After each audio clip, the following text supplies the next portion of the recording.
Changing behaviour is difficult. I think we all know that.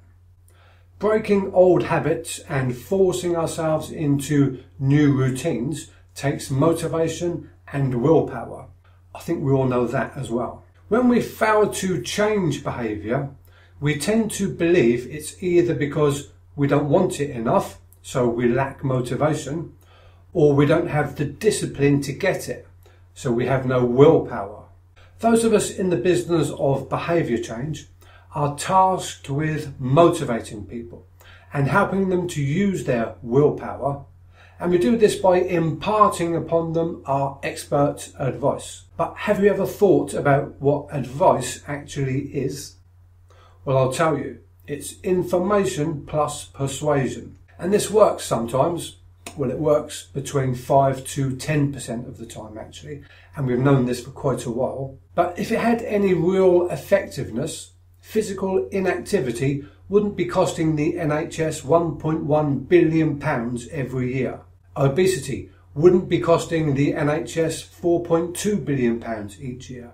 And smoking wouldn't be costing £5.2 billion each year. Giving direct advice then isn't working.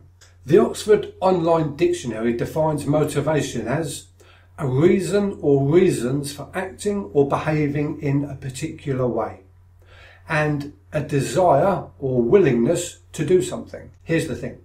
Everyone has motivation. In fact, we all have an abundance of motivation. The motivation that we all have is our drive to survive.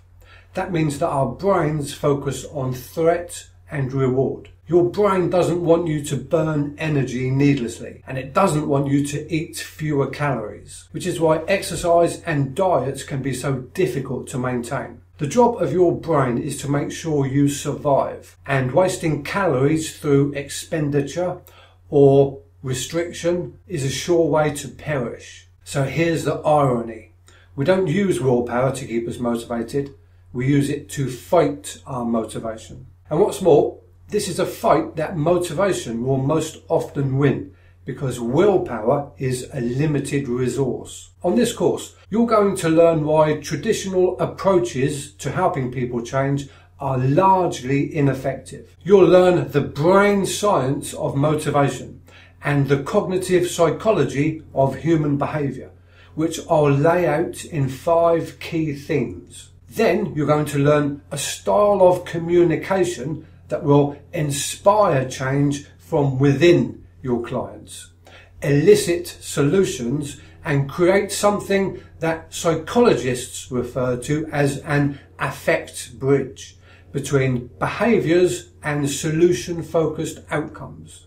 You'll learn a style of communication that's not only more inspiring and effective for your clients, but also for you. I've been studying behaviour change for more than 20 years, so that you don't have to spend 20 years learning it for yourself. I've been practicing, teaching and refining communication skills for the same time, so I can tell you what works and how it works.